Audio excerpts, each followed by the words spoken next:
My name is Ashwyn. I, along with your MC, am the diversity hire on your lineup of groomsmen. I met Adrian in the fall of 2014, my first year of university, and at the time, he was only 75 years of age. And Courtney was 9. Most of you know Adrian as a very even-tempered human being, but it's not because he loves to be quiet, it's because he hates to be loud. Adrian's anger with the world is much more repressed and internalized in the traditional German way. It only comes out once a century, but it starts 2 world wars.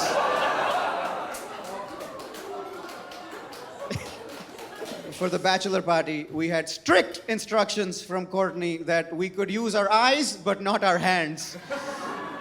So instead of going to an adult establishment, the boys chose to go to a nude beach during Pride Month.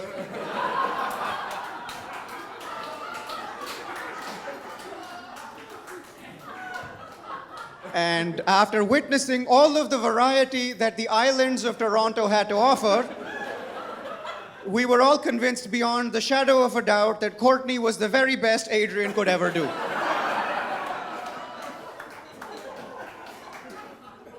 The entire trip was a metaphor for my friendship with Adrian. He gave me everything I wanted, not how I wanted it. And he taught me something about myself in the process. As you know, the groomsman tradition is to roast the groom and then to say nice things about the bride. I will not be doing that because I know Courtney. My favorite thing that Courtney will often say to me is, "I don't like you."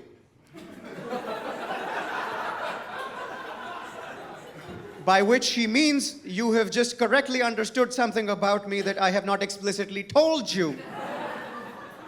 Getting to know Adrian took time. We disagreed, we argued. Getting to know Courtney was easy. I knew her the day I met her. Adrian and Courtney were always a package deal. We had no problem with Courtney moving in with us during the pandemic. But if you were to ask us to point out the specific day on which she became our roommate, such a day does not exist. Courtney's moving in happened a few pieces of clothing at a time. Innocent, undetectable, like the fall of American democracy.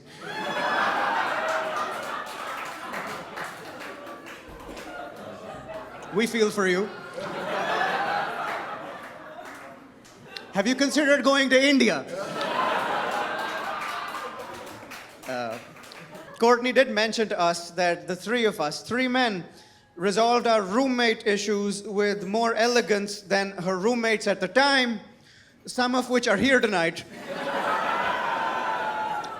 But Courtney was a great roommate. There was a time during the pandemic when Courtney's dance company did not have a place to practice where they would be socially distanced from the rest of the world. And Courtney asked Adrian if such a practice could happen at our home.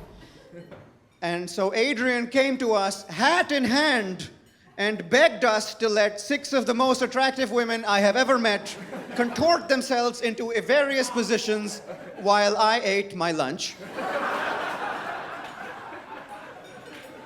And the best part of all this was that I had to pretend to be inconvenienced by this. Why is this happening to me? It was because of this experience that Adrian's bachelor party was incredibly easy to plan because we already knew the dancers.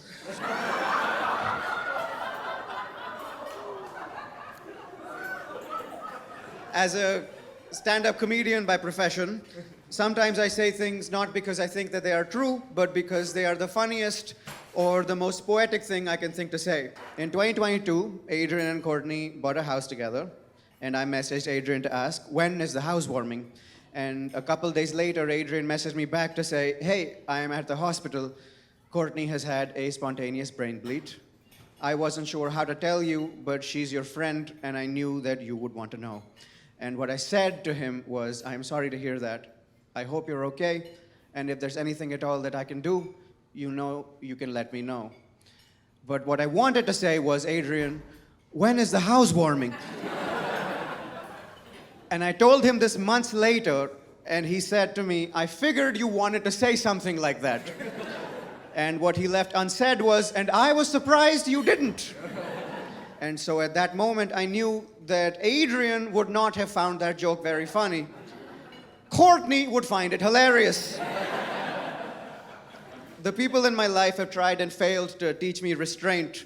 Adrian is the only person I feel I have to take responsibility for my words with, because I know that he will never ever yell at me because he is a cat person. The day Courtney and I met, the question she asked me was, what is your favorite thing about Adrian? And I unhesitatingly said, you. And then when Adrian was driving me home that night, I said, hey, I think I hit on your girlfriend by mistake. And we course corrected. At the time, this was a lie. Adrian is one of my best friends in the world, but I have realized that what I said in that moment was not so much a lie, but a prophecy. Because 6 years later, Courtney, you are my favorite thing about Adrian that is not Adrian himself.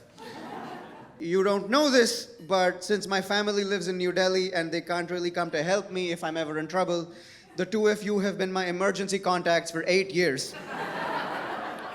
And I petitioned the court to modify the custody agreement to give me 20% ownership. So if you guys will all raise your glasses for a toast to Adrian and Courtney, everybody. Cheers.